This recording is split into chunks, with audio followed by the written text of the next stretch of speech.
An Apache woman offered to cook for shelter, hoping only for a roof and warmth. But the cowboy standing in that dusty doorway didn't speak of kindness. He named a price no woman should ever hear.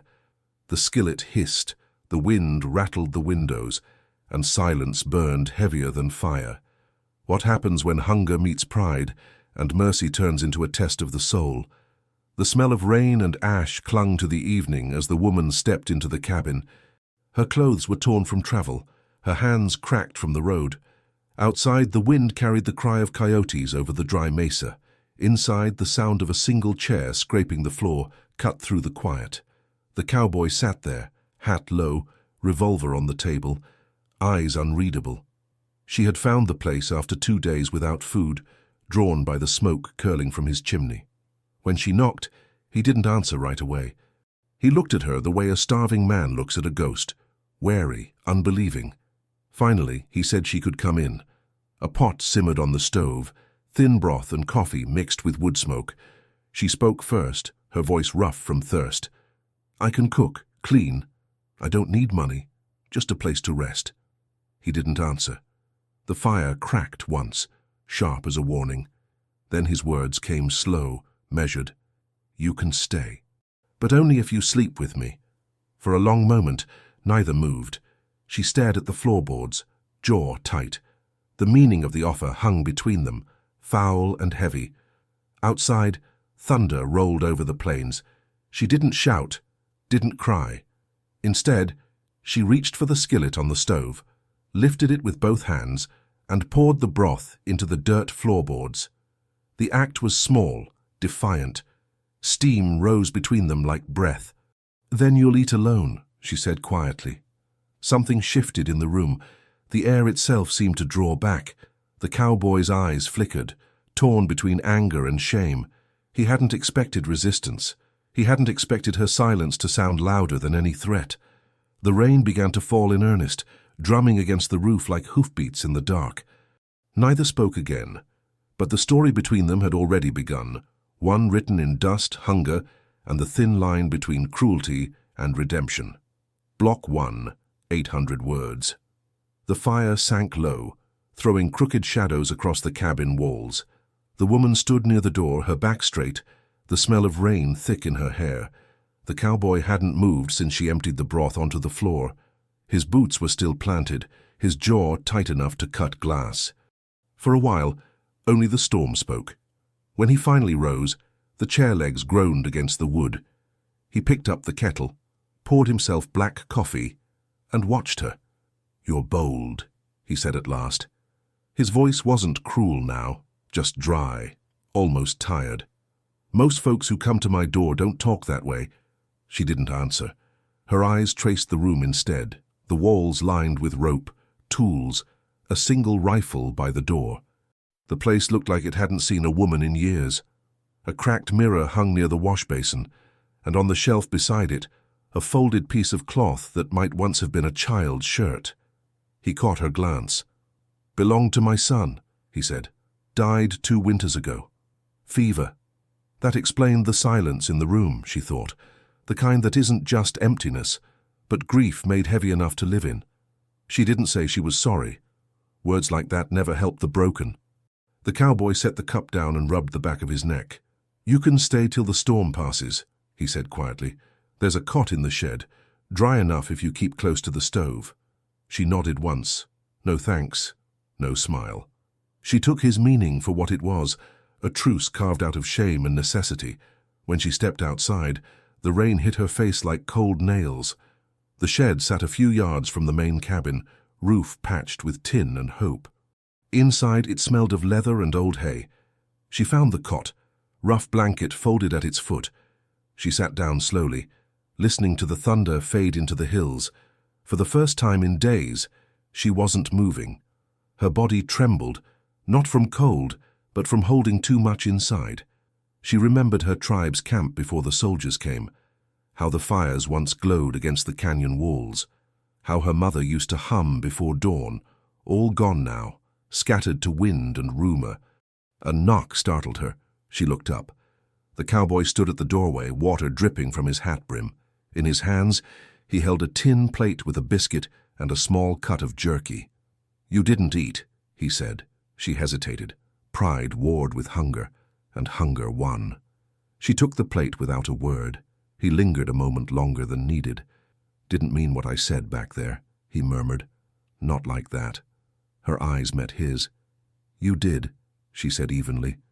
"But you regret it now." He didn't argue. He just nodded once, as if admitting a crime. Then he turned and vanished into the dark. The woman ate in silence. Each bite felt heavier than the last. Outside, the rain softened to a whisper. Somewhere in the distance, a coyote called, long mournful, alone. When she finally lay down, she didn't sleep right away. She watched the ceiling, counting the leaks in the tin roof, listening to each drop mark time. She thought of how small mercy could feel, like a roof with holes that still keeps you dry enough to dream. In the main cabin, the cowboy sat awake by the fire, staring at the door as if afraid she might vanish by morning.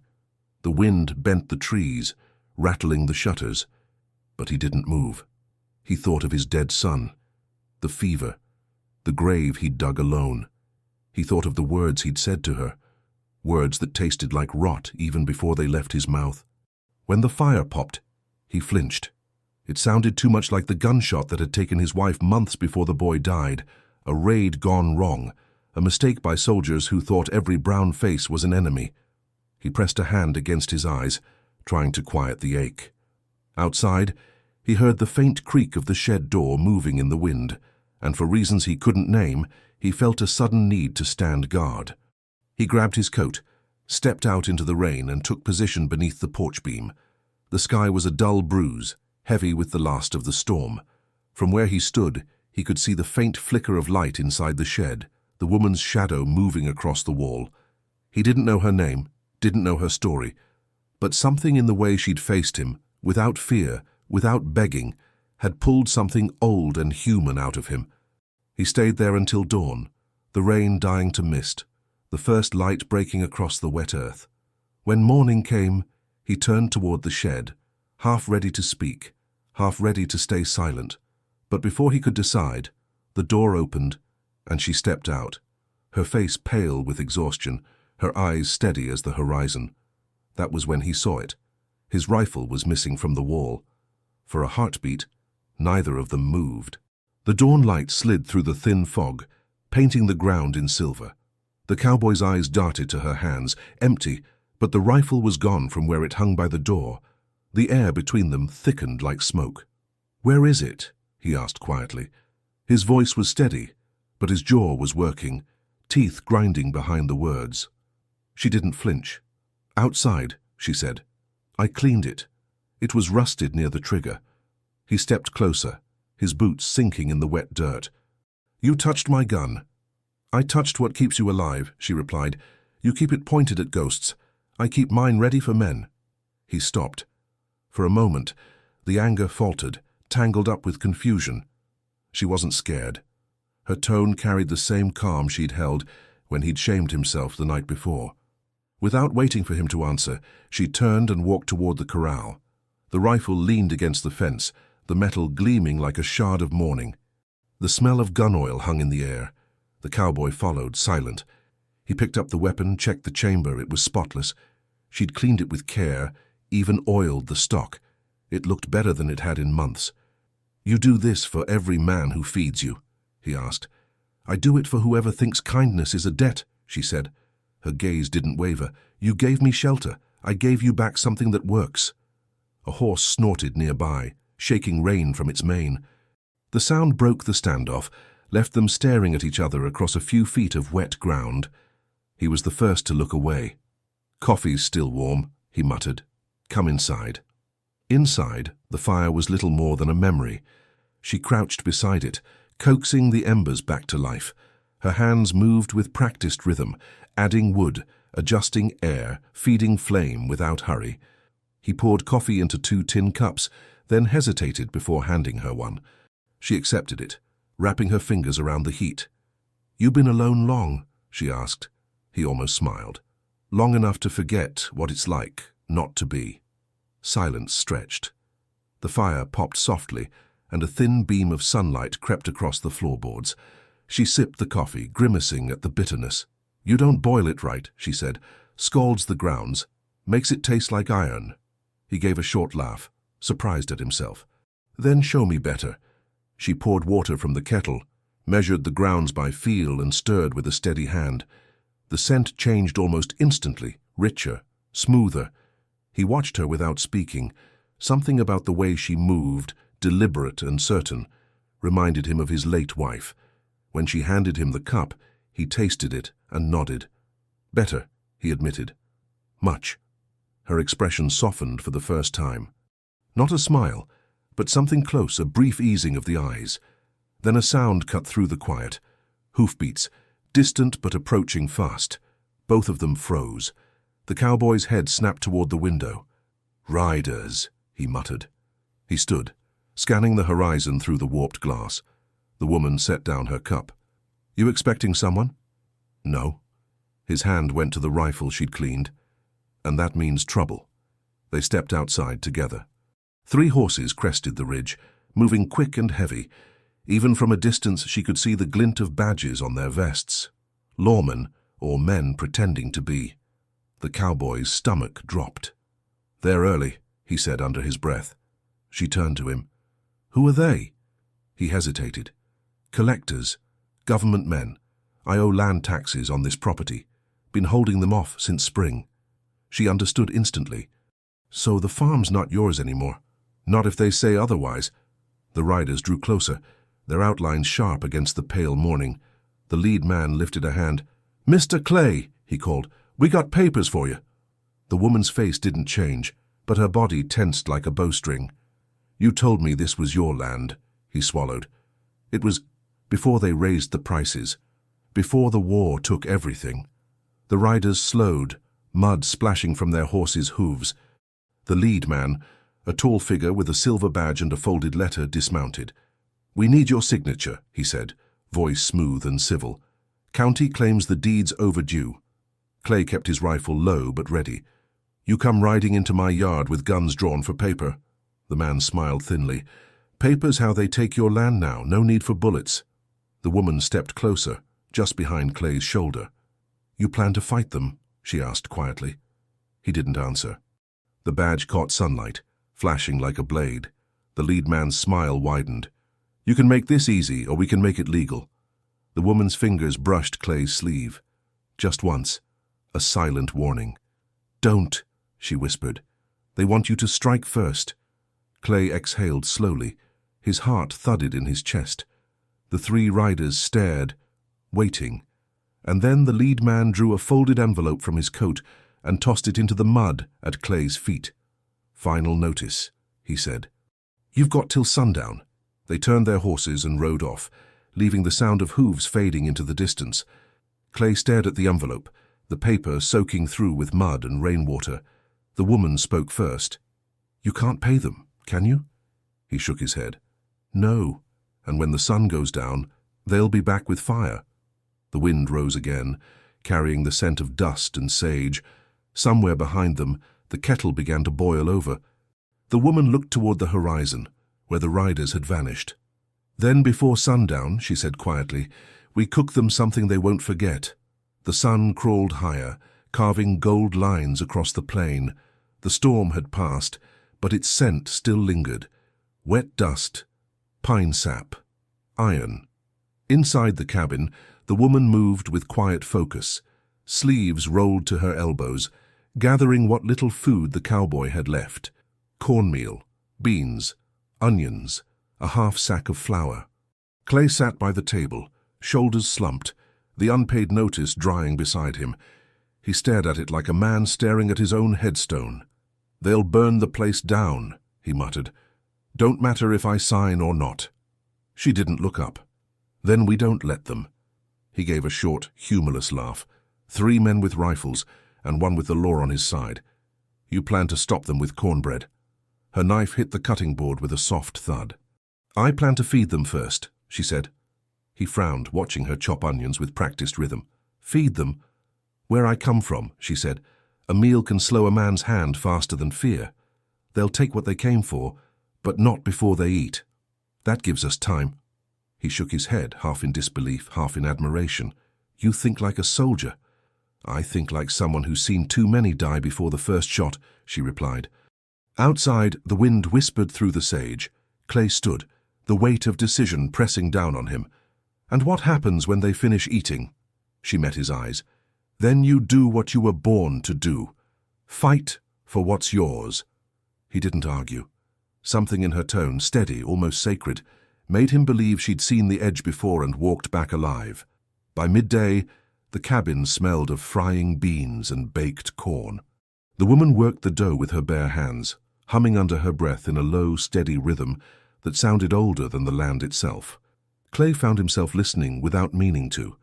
It calmed him, even as fear gnawed the edges of his resolve. He cleaned the rifle again, then checked the revolver on his hip. He wasn't planning on dying easy. The hours slid by. Shadows stretched long across the dirt yard. Each gust of wind brought the promise of hoofbeats that hadn't yet come. Finally, she wiped her hands on her skirt and faced him. "When they come, you let me talk first. You.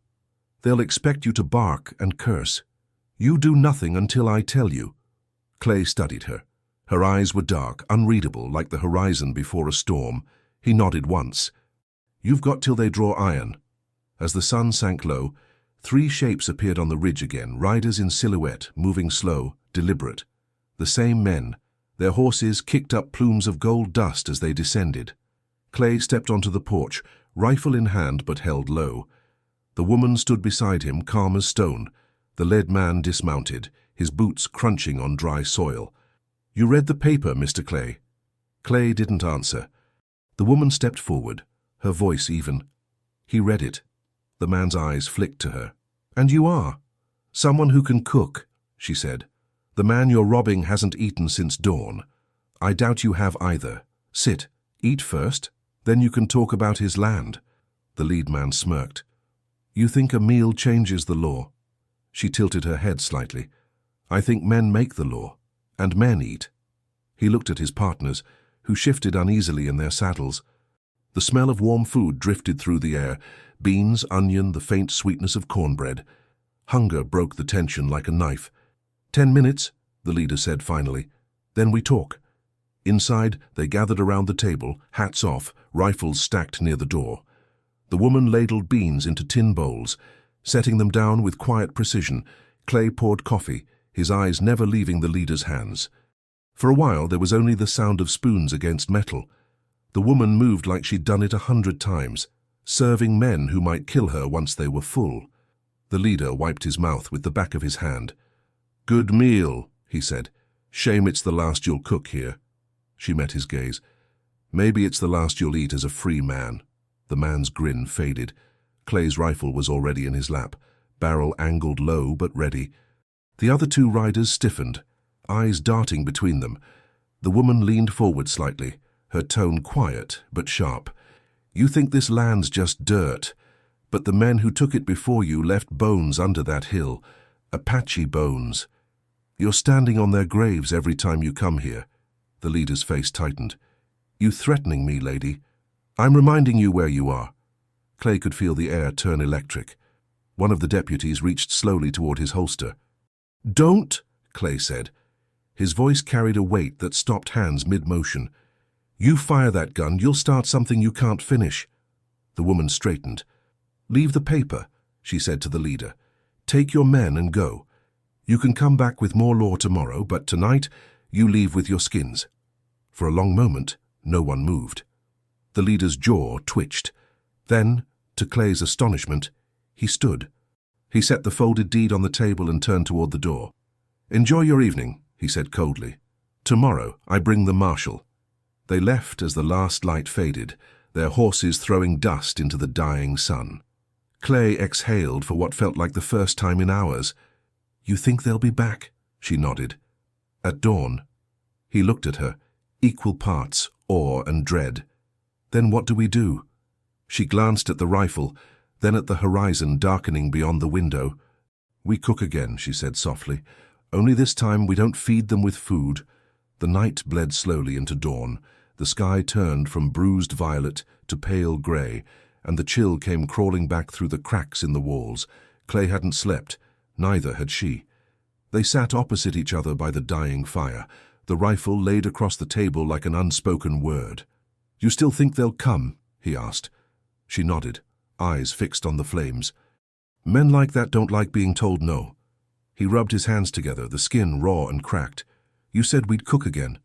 What did you mean by that?" Her gaze lifted, steady as ever. "We use what we have. Food, fire, fear. You've got the last two. I'll handle the first." Outside, the land held its breath. The wind had stopped, the kind of silence that feels like waiting for judgment.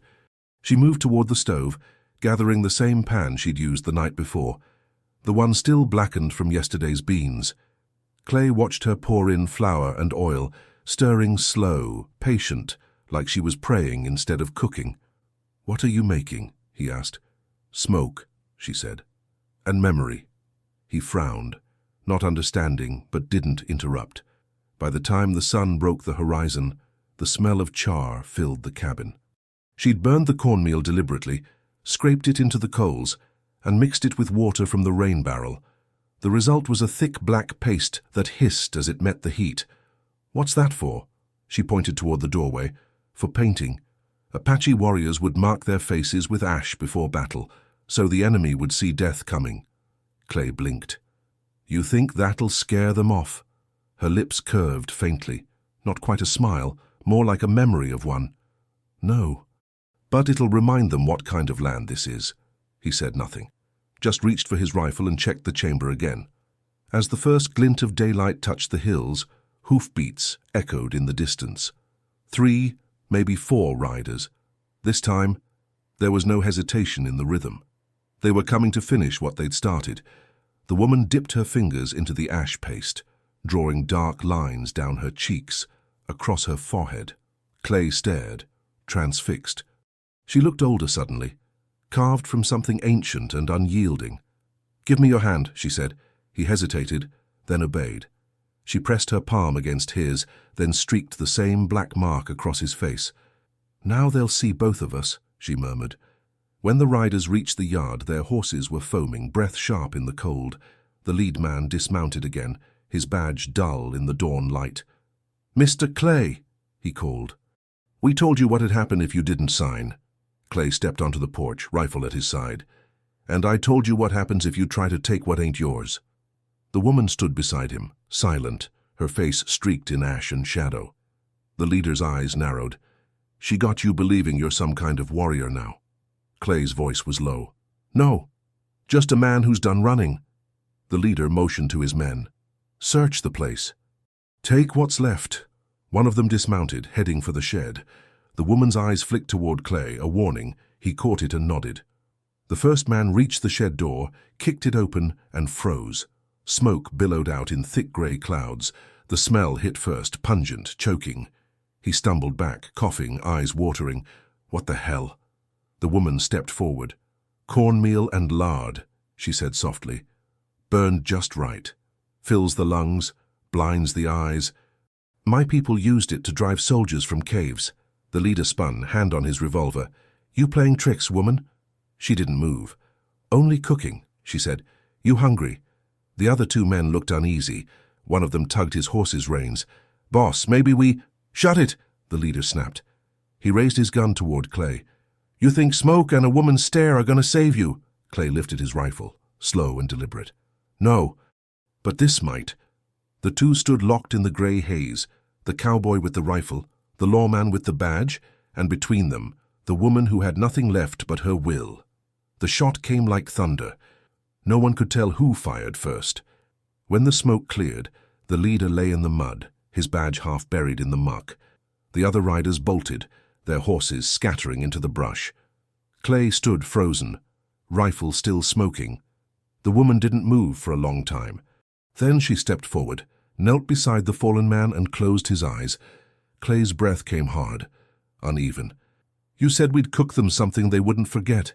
She rose slowly, the ash streaks on her face catching the weak light. "Now they'll remember this place," she said. "Every time the wind carries the smell of smoke." Behind them, the cabin crackled. the last of the fire climbing up through the chimney. The land was quiet again, as if it had seen this story before and knew how it would end. The woman turned toward the horizon, where the first sunbeam struck the wet earth. "They'll send more," she said. Clay nodded. "Then we'll be ready." But when he turned back to her, she was already walking away into the morning mist, her figure shrinking against the vast, endless land. The wind carried the last echo of hooves into the distance, fading into the wide, empty silence of morning. The land looked clean again, washed by rain and gunsmoke. Clay stood on the porch, his shirt clinging damp to his back, the rifle still heavy in his hands. The body of the lead man lay where it fell, the badge catching stray light like a dying star. He turned to speak, but the woman was gone. Her tracks were faint, small prints winding toward the eastern ridge. For a long time, he just stared after them, the weight of what they'd done pressing down on his ribs. He wanted to call her back, to say something that might sound like gratitude or apology, but the words refused to form. Every sentence felt too small for what she'd carried, too late for what he'd said. He buried the man by the fence line, without prayer, without stone. The ground was still soft from rain, easy to dig but hard to fill. When it was done, he leaned the shovel against the post and lit a cigarette. Even though the smoke stung his lungs, the taste reminded him he was still alive. By noon, the cabin felt hollow again. The silence no longer belonged to grief. It belonged to consequence. He sat at the table, staring at the empty chair across from him. The tin cup she'd used still sat there, a faint smudge of her touch near the rim. He picked it up, thumb tracing the mark. "You didn't even tell me your name," he muttered. Outside, the day stretched endless and indifferent. He should have packed, left before the law returned. But instead, he found himself walking the same trail she had taken, following the ghost of her footprints. The sun was hot now, burning the mist from the hills, and every step felt like a confession. He found her an hour later near the riverbed, crouched beside a small fire she'd built from driftwood. She didn't look surprised to see him. "You should be gone," she said. "So should you," he answered. She shook her head. "They'll come again. You can't stop them." "I don't care," he said. "I can't stay in that house after what I said to you, not after what you did for me." Her gaze flicked to the rifle slung over his shoulder. "You planning to fight the whole county with that?" He gave a dry laugh. "No. I came to say I'm sorry." The words hung awkwardly in the air. She stared at him for a long moment, then turned back to the fire. "You said them to yourself already," she said. "I heard it in your voice when you buried that man." He frowned. "You were watching." She didn't answer. The wind caught her hair, sweeping it across her face. He sat down across from her, knees cracking. "You could have run when they came," he said. "Could have left me to burn with the cabin." She poked the fire with a stick. "I've seen too many fires." "You don't learn anything by watching another one." He studied her in silence. The ash line still marked her face, faded now but not gone. She looked like someone halfway between this world and the next, untouched by what most men feared. "What happens now?" he asked. "You go north," she said. "There's a trading post 2 days' ride. Tell them you lost everything. They'll believe you. And you?" "I'll keep walking." He hesitated. "There's room on my horse." She smiled faintly, the first real smile he'd seen. "You'd offer a woman a ride after the way you met her." He met her eyes. "Not for shelter, not for payment, just because I owe you more than silence." She didn't answer. Instead, she reached into her satchel and pulled out the badge from the man he'd buried. The metal glinted between her fingers. "Keep it," she said. "You'll need proof when they ask who took your land." He took it carefully, feeling the cold bite of the metal. "You don't want it." "I want peace," she said, "and that don't live in metal." The river shimmered behind her, wide and quiet. She rose, dusting off her skirt, and looked east again, the way the sun was heading. "Go west," she told him. "The land's wide enough for both of us." He wanted to say something, anything, to keep her from walking into that horizon. But the words didn't come, so he just nodded. "If they ask who you were." She turned, eyes unreadable. "Tell them I was nobody." Then she was gone, moving through the tall grass, swallowed by the morning light. Clay stood there until the fire burned to ash. When he finally mounted his horse and turned toward the west, the badge still glinted in his pocket, heavy with the weight of a life half redeemed. Behind him, the wind picked up, scattering the last of the smoke across the plain. Clay rode west with the badge in his pocket and the ghost of her voice still in his ears. The sky was vast and merciless, a pale blue sea that made every man small. He'd ridden half the morning before realizing he hadn't eaten, hadn't looked back, hadn't thought of where the road would end. The trail wound through dry brush and scattered rock, the kind of land that kept secrets because it had too many to tell. By midday, the heat pressed down like judgment. His horse slowed, nostrils flaring, and Clay dismounted near a stand of mesquite. He knelt to drink from his canteen, then saw it. Tracks in the dust, light but deliberate, a woman's stride, boots made from softened hide. Heading west, the same direction. She hadn't gone far. He followed the trail until it dipped into a ravine. Below, he spotted her beside a narrow creek, filling a flask. She moved with purpose, no hesitation. But she wasn't alone. 2 riders had found her first. Clay froze. Their coats were grey, their rifles slung lazy but ready. He recognized the type. Scouts from the same agency that sent the collectors, mercenaries with papers and permission. One of them leaned down from his saddle, saying something he couldn't hear. The woman didn't answer. The man grabbed her arm. That was enough. Clay drew his rifle, took aim, and fired once. The shot echoed through the canyon, clean and final. The rider dropped, the horse bolting sideways in panic. The second man spun toward the sound, fumbling for his gun. But Clay was already moving downhill, boots sliding in the dirt. By the time he reached her, the second man was gone, riding hard toward the ridge. The woman stood where she'd been, calm as stone. "You followed me," she said. He lowered the rifle. "Didn't mean to, but looks like I had to." Her eyes drifted to the dead man on the ground. "They weren't after you. They were after me." He frowned. "Why?" "Because I used to belong to them," she said. "The soldiers. Before I ran." Clay's chest tightened. "You were part of the camps." She nodded once. "They called them schools. Taught us English. Took our names. Said we'd be saved if we forgot who we were." She crouched, closing the dead man's eyes with 2 fingers. He used to guard the fence. Clay didn't know what to say. He'd heard the stories, but hearing them from her made the world tilt. "Why'd they come now?" he asked quietly. "Because word travels fast," she said. "They'll know about the man you shot. They'll come looking for blame." He rubbed his face, exhaustion creeping through him. "Then we ride together. At least till we're clear." She studied him. "You ride slow, you carry guilt like it's water." "Then I'll learn to drop it," he said. Something flickered behind her eyes. Amusement, maybe disbelief.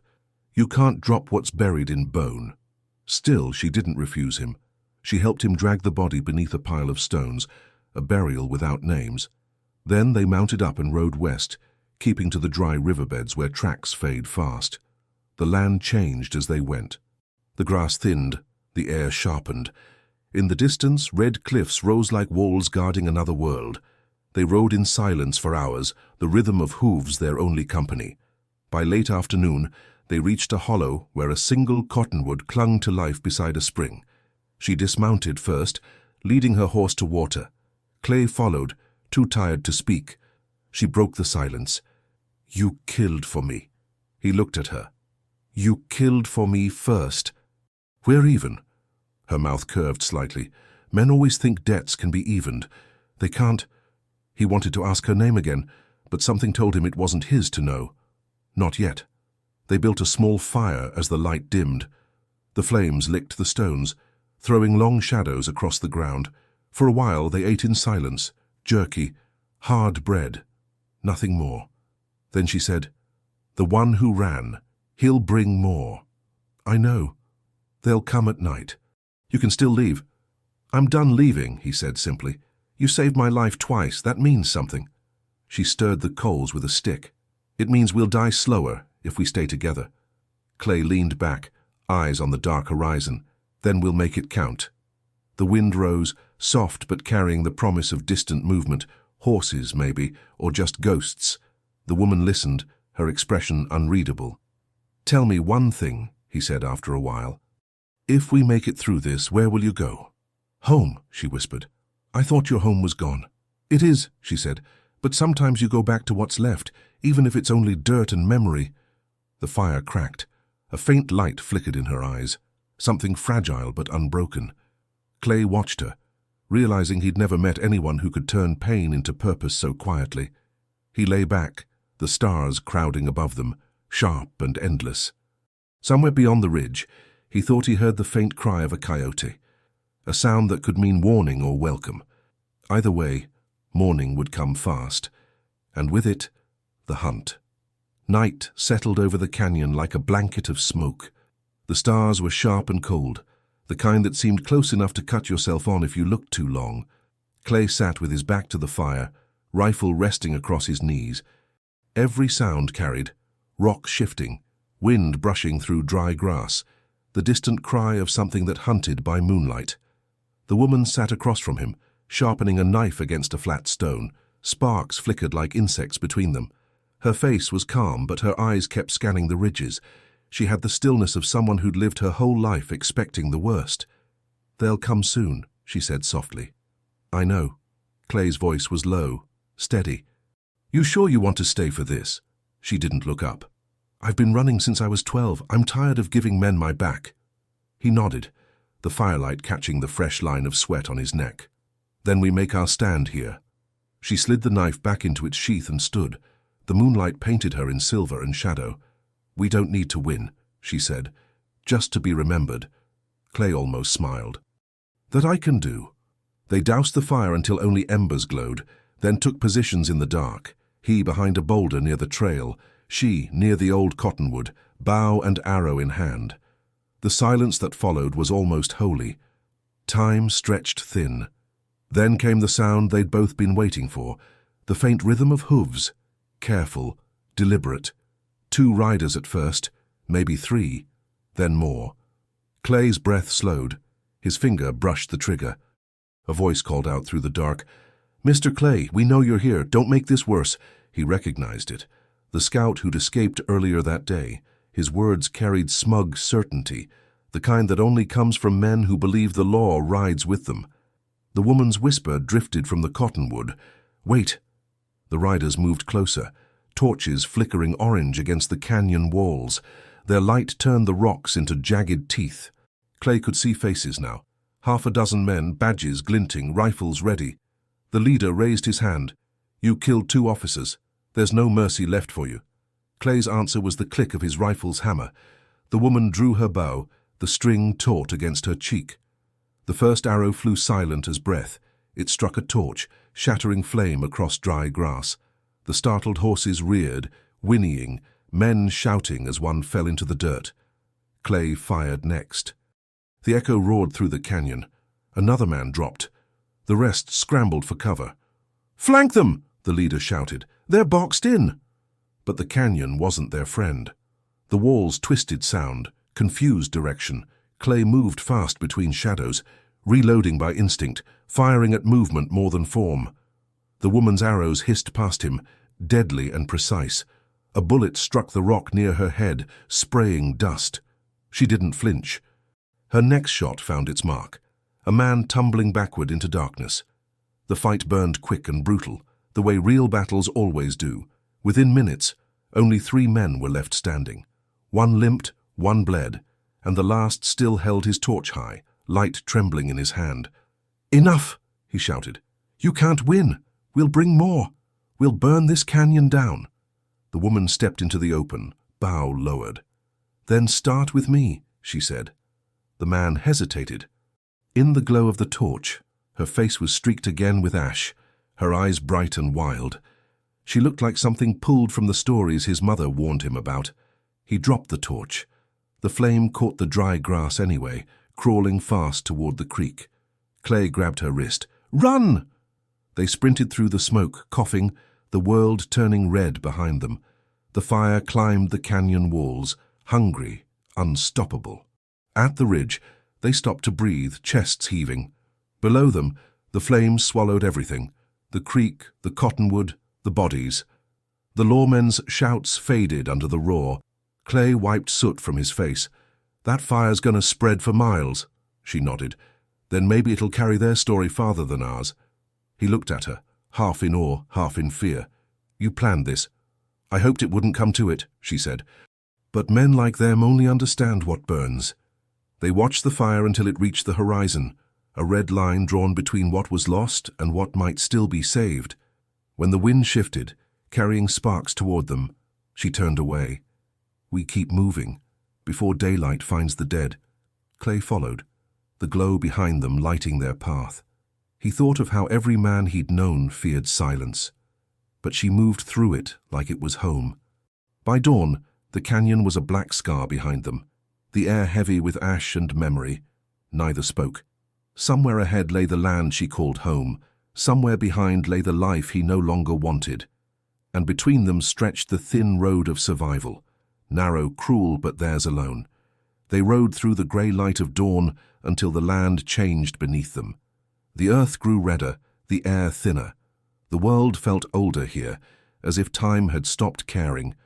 She said little, guiding her horse by instinct, following paths only she could see. By midday, the ridge opened into a basin, wide and silent.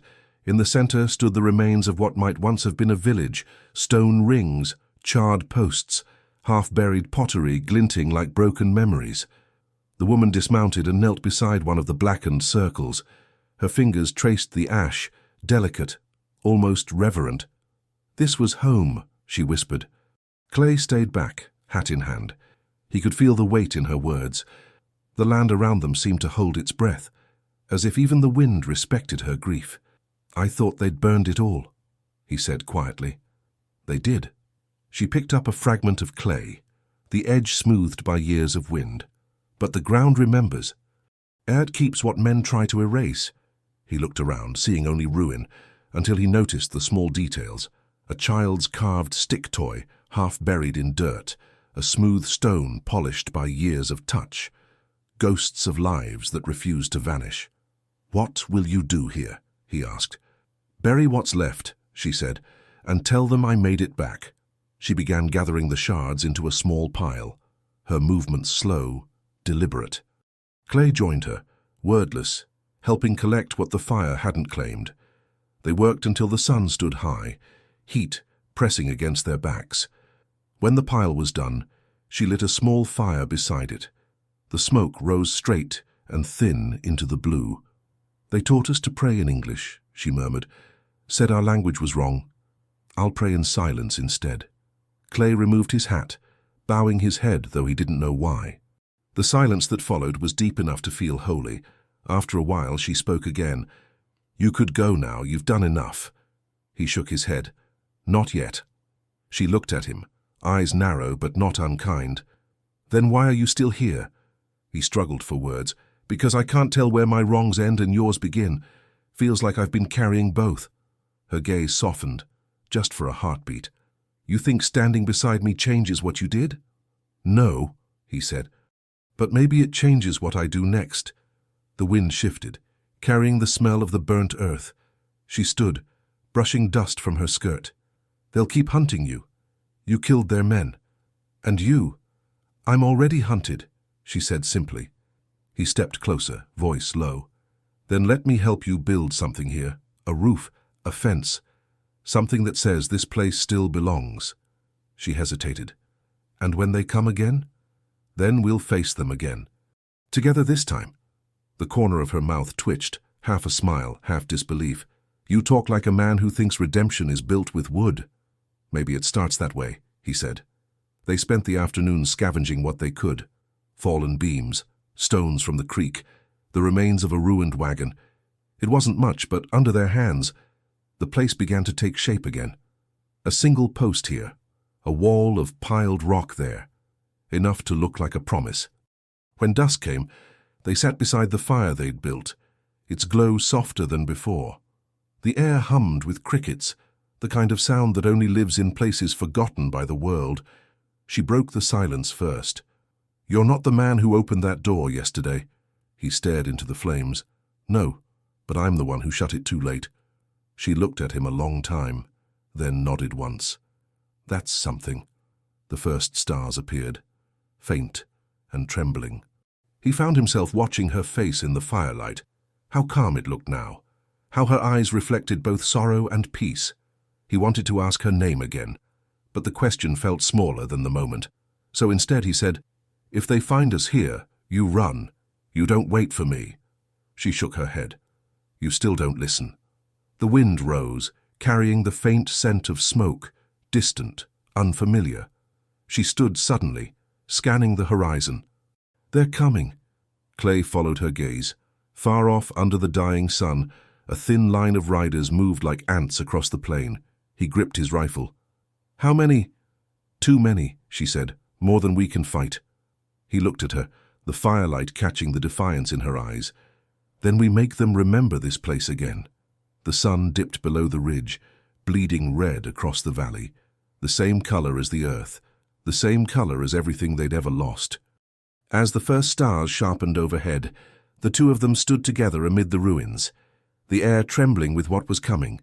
And for the first time since the world had burned, she wasn't alone in its ashes. The riders reached the valley by midnight. From the ridge, their torches looked like fireflies drifting through the dark. Clay counted at least a dozen, maybe more. The woman didn't move, her silhouette etched against the half-broken wall of her old village. "They'll circle first," she murmured. "Men like that never ride straight in. They like to measure the fear." Clay adjusted the sights on his rifle. "They'll find I'm fresh out." She gave a faint, almost sad smile. "Fear's not what keeps you alive. It's what teaches you when to run." He looked at her, the moon cutting hard light across her face. "You running this time?" She shook her head. "Not from them." "Not here." Below, the riders spread like ink on paper, torches casting long spines of light over the ruins. Their leader's voice carried up the slope, calm, commanding. "Clay, you're surrounded. Hand over the woman and the badge, and maybe we leave you breathing." Clay exhaled, slow and deliberate. "You hear that?" She nodded. "He thinks he can buy the wind." The first shot cracked the night open. Clay fired down from the ridge, dropping a torch from one rider's hand. The fire hit dry brush, sparking chaos. Horses reared, men shouted. The woman used the distraction to slip between the stones, drawing her bow. Arrows hissed down, striking true. She moved like a ghost, her feet silent over the ash. Clay covered her from the high ground, his rifle barking thunder into the dark. Every muzzle flash carved brief portraits of fear on the men below, but for every one that fell, two more rose from the shadows. They were better armed this time. Repeaters, shotguns, military coats worn thin by dust. The law had come dressed like soldiers again. A bullet grazed Clay's arm. He bit back the pain, reloading by instinct. "They're flanking left," he shouted. She didn't answer, too focused on the bowstring snapping against her fingers. When her arrows ran out, she grabbed one of the fallen rifles and kept firing. The gunfire echoed off the canyon walls, rolling like thunder. Clay saw one of the riders take cover behind a wagon wheel, light the fuse of a stick of dynamite. "Down!" he shouted. The blast ripped the silence apart. Dust and flames swallowed the air. The world turned white for a second, then fell into ringing emptiness. When Clay opened his eyes, he was half buried under stones. Smoke clawed at his lungs. He pushed himself free, visions swimming. The woman was on her knees a few yards away, blood on her temple, but alive. He crawled to her side. "You hit." She shook her head weakly. "No, just the earth reminding me it's still here." They both looked down the slope. Half the riders were gone, dead or scattered. The others regrouped, silhouettes against the rising fire. The leader's voice rose again, hoarse but steady. "You think this ends with you two? The land's already ours." The woman stood, swaying slightly. "No," she said, voice clear even through the wind. "The land remembers who fed it. It only lends itself to thieves." She picked up the rifle Clay had dropped, braced it against the ruined wall, and fired. The leader jerked backward, torch falling from his grasp. The rest broke then, men who had chased fear only to find it waiting for them in human form. They rode hard into the dark, their torches scattering like stars. When the last hoofbeat faded, Clay sank to his knees. The world smelled of gunpowder and rain again, just like that first night. He looked at her. The wound on her head had stopped bleeding, leaving a black streak down her cheek that looked almost like war paint. "You could have run," he said softly. She glanced toward the horizon where dawn was beginning to silver the clouds. "If I run from here, I take their memory with me. If I stay, I give it back to the land." He smiled, weary and full of something close to awe. "You think the land forgives?" "No," she said, "but it doesn't forget." "That's enough." They buried the dead at the edge of the ruins, without names or prayers. When it was done, she knelt beside the ashes of the old fire pit, tracing the earth with her fingertips. "Home isn't a place," she whispered. "It's what you build again after they burn it." Clay looked out over the valley, the red earth, the quiet smoke, the faint outline of something enduring beneath the ruin. He felt the truth of it settle deep in his bones. "Then let's start building," he said.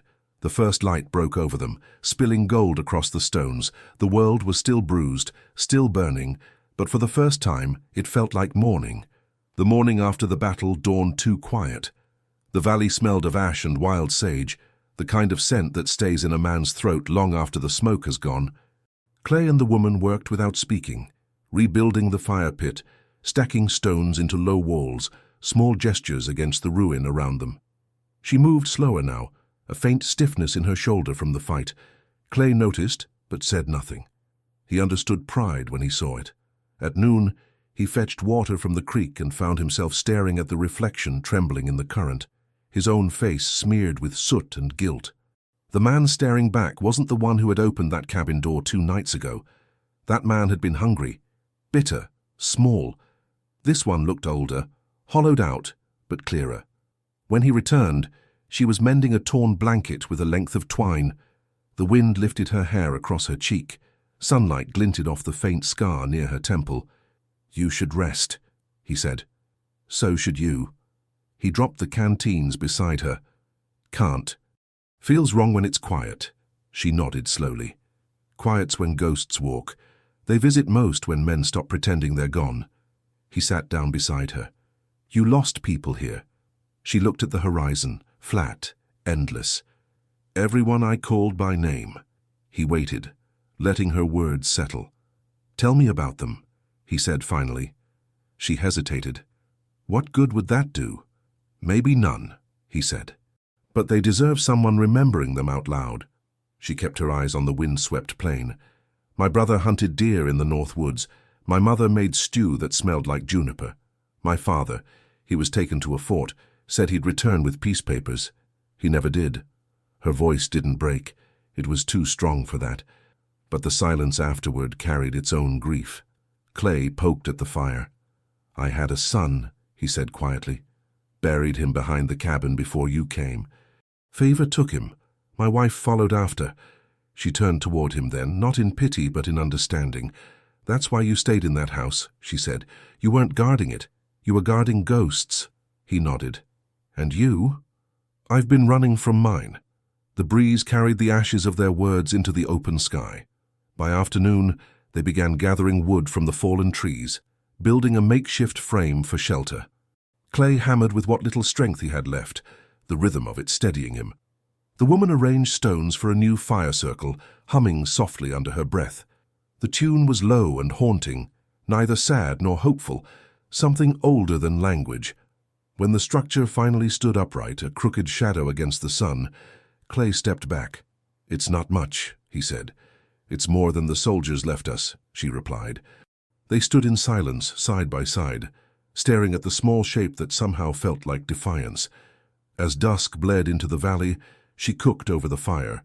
Simple food, beans and wild onions, the kind of meal made from what the land allowed. The smell filled the hollow space where words didn't need to go. Clay sat across from her, the glow of the flames painting her face in gold. He said, "If they come again, you don't owe this land another drop." She stirred the pot, not looking up. "You still think of owing and owing back. That's what got you into all this. Men think debt and honor are the same thing." "What do you think they are?" "Different sides of pride." The night wind deepened, whistling through the gaps of their half-built shelter. In the firelight, her eyes caught his. "If I die here, promise me one thing," she said. He shook his head. "Don't talk like that." "Promise," she insisted. He swallowed hard. "What?" "That you'll burn the place again when I'm gone. Leave no bones for them to claim." Clay looked at her for a long time. "You don't have to die for this."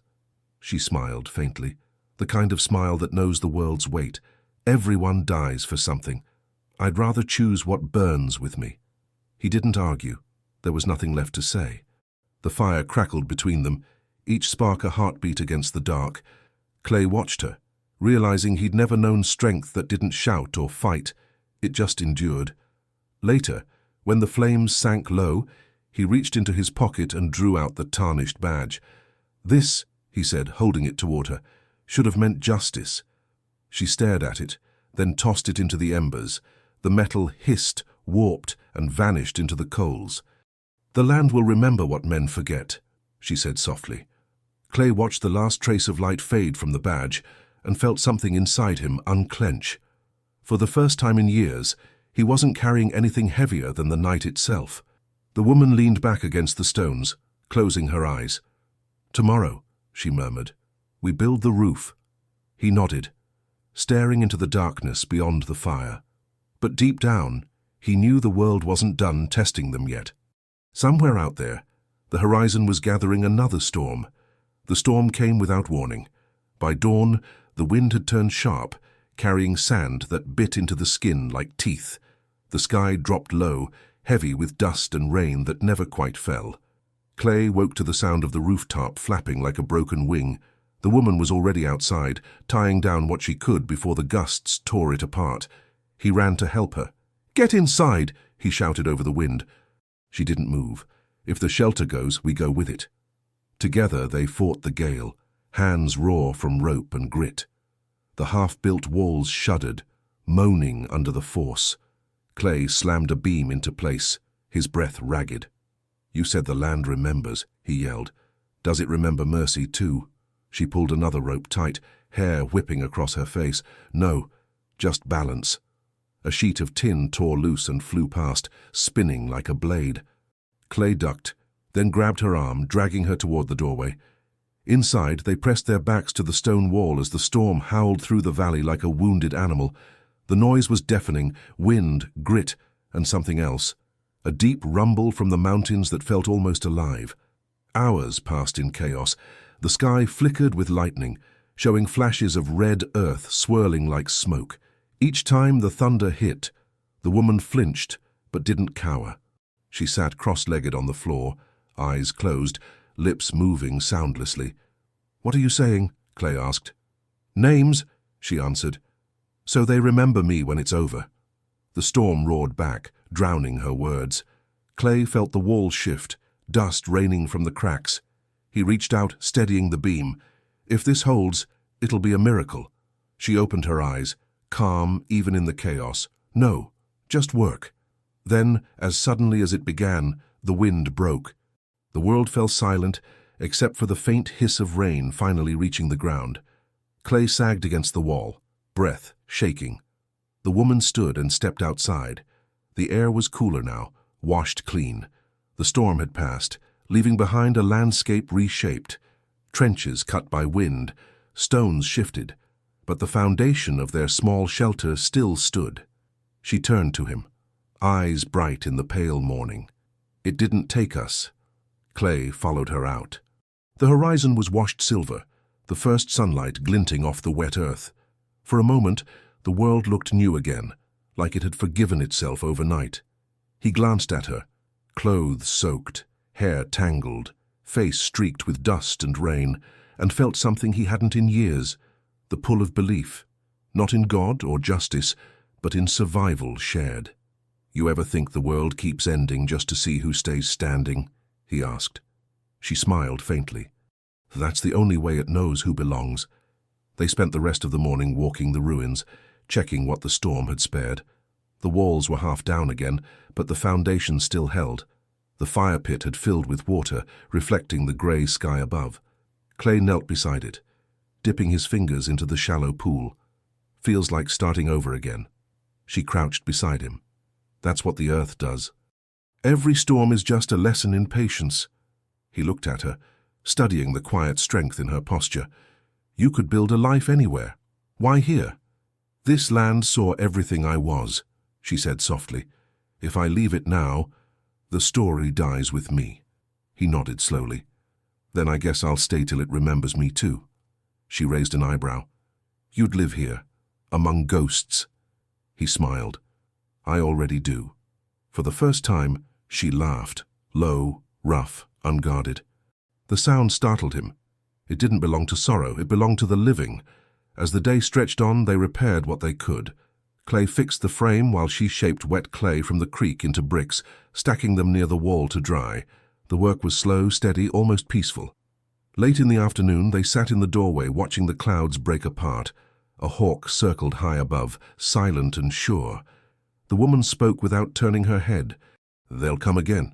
Not soldiers this time, the ones who wear black coats and write laws on paper. Then we'll feed them, he said. She looked at him sharply.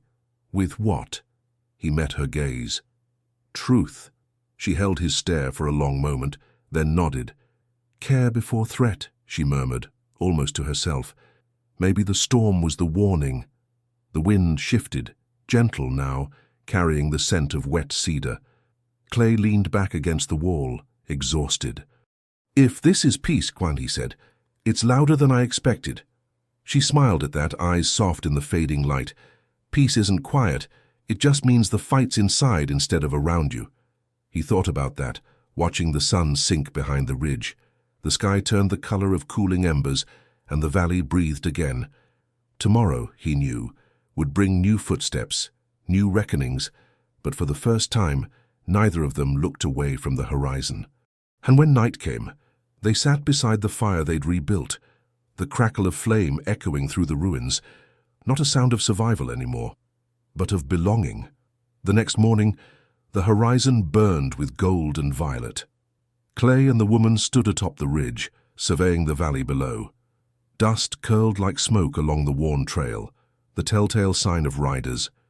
They were back, this time more numerous, their purpose clear, to claim the land and punish those who resisted. Count them, she whispered. Clay did, 15, maybe 20 men, mounted, rifles glinting in the early light. Their leader, a tall man in a black coat, held a folded paper in his hand, the authority of law and greed written across the crease. They've brought everything, Clay said. No hesitation this time. Then we finish what we started, she replied. Her bow was strung, a quiver full of arrows at her side. Clay hefted his rifle, heart steady, fingers tightening around the worn wood. They moved down the slope in silence, positioning themselves behind rocks and the remnants of the burned-out village. Every step was deliberate, every glance measured. The woman touched his shoulder, a silent reminder, care before threat. The first rider crested the small rise. He froze as the arrow struck the brim of his hat, tipping him sideways. The remaining riders jolted, weapons drawn, the air thick with tension. Clay fired a warning shot into the dirt between them. The leader raised his hand, shouting, "We come with law! You will surrender!" "No law!" she said, voice carrying across the valley. Just the earth remembering. The men advanced, but every step brought hesitation. The canyon's shadows twisted around the defenders, making the ridge seem higher, the rocks sharper. Each arrow that flew, each precise shot Clay took, claimed not just bodies but the morale of those who thought they were untouchable. One man tried to flank them, sneaking along the far ridge. The woman dropped him with a swift arrow, silent and cruel in its efficiency. Clay's rifle cracked again, the sound rolling off the stone walls. The leader realized the fight had shifted. They weren't dealing with frightened settlers. These two had become part of the land itself, its wind, its stones, its memory. "Give up," the leader shouted. "You'll die if you resist." Clay's voice was calm. "We've already survived death. What's left is yours to fear." The riders faltered. Horses reared. Some men ducked behind rocks. One fired, and the shot struck the ground near Clay's boots, sending up a spray of dirt. The woman moved like a shadow, positioning herself behind the leader's horse. She loosed an arrow that grazed the reins. The horse bolted, tossing its rider into the dirt. The leader scrambled, pulling a revolver, but his hands shook. Clay saw the opening. He fired, a controlled, deliberate shot that disarmed the leader. The weapon clattered across the stones. Silence fell, heavy and absolute. They stood together, backs to the earth, breathing in the aftermath. The remaining riders hesitated, fear flashing across their faces. Slowly, one by one, they turned their horses and fled, leaving papers and pride behind. The woman stepped forward, dust clinging to her boots. "Take your law with you," she said. "This land isn't yours to hold."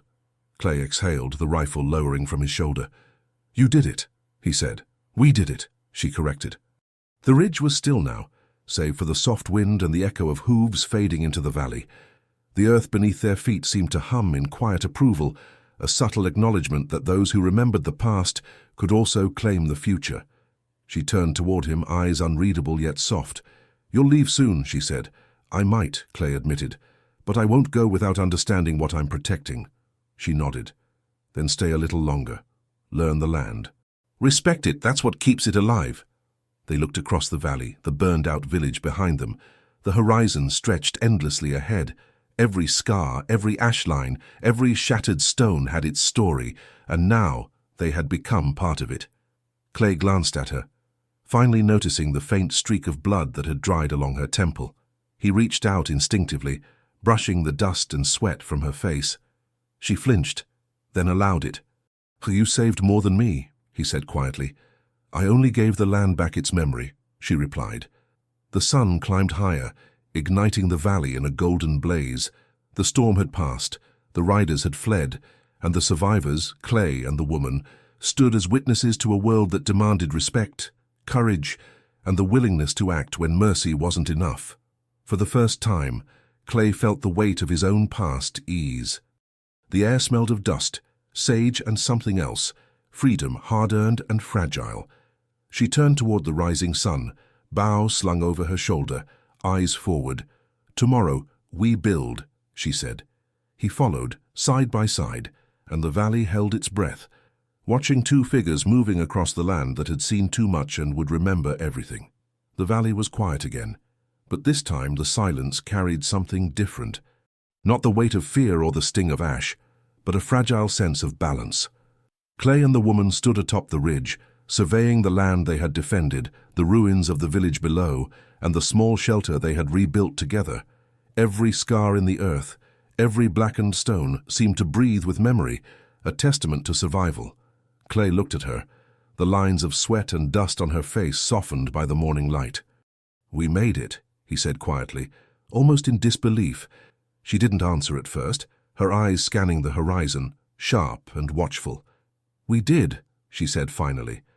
"But the world doesn't stop testing those who remain."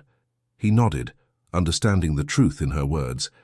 Every dawn would bring new challenges, but for the first time he felt capable of facing them. The fear that had once held him hostage, the weight of past mistakes and old grief was still there, but it had been tempered by action, by survival, and by trust. The woman knelt at the edge of the rebuilt fire pit, arranging stones and scattering a little ash from the old blaze into the fresh soil.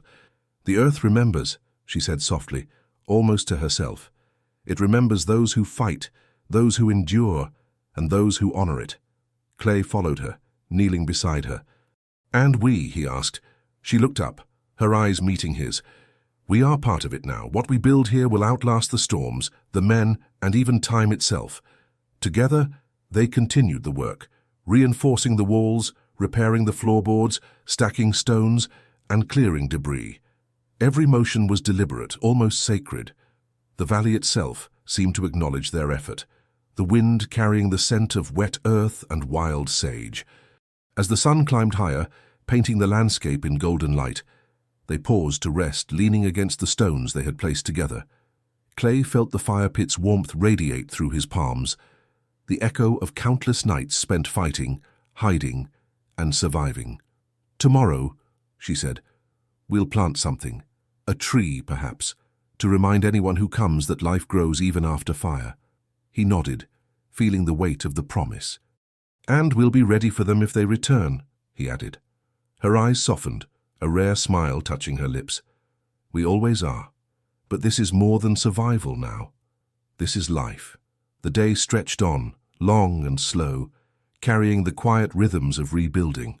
The wind played across the valley, stirring the ashes, carrying seeds, and reminding them that even in ruin, there was hope. Every task they completed, the stones stacked, the fire rekindled, the shelter strengthened, was an act of defiance, a refusal to let fear or lawless men dictate the land's story. As night fell, they sat beside the fire, the stars emerging one by one, cold and precise above them. The world was still scarred, still marked by what had come before, but the firelight reflected in their eyes, revealing determination, courage, and a fragile peace that had been earned, not given. Clay looked at her and finally understood the truth she had lived by all along. The land remembers, but it is humans who must choose to honor it. The storms, the raids, and the trials would continue, but now they were not victims. They were participants in shaping the land's future, and as the fire crackled, they knew that together they could face whatever came next. If you were moved by the courage, resilience, and unyielding spirit of these two survivors, don't miss the chance to dive deeper into their story. Witness every intense moment of survival, trust, and redemption as they navigate a land that tests them at every turn. Subscribe now to follow their journey through the harsh wilderness, the battles with ruthless men, and the quiet victories that shape their lives. Click the bell icon to get notified the instant a new chapter drops, and join a community of viewers who appreciate epic storytelling, raw emotion, and cinematic tension brought to life in every scene. Every view, every share, and every comment helps this story reach those who crave suspense, empty heart, and the timeless struggle between courage and survival. Don't just watch, experience it. Start your journey now and see how far determination and the human spirit can carry you across the unforgiving frontier.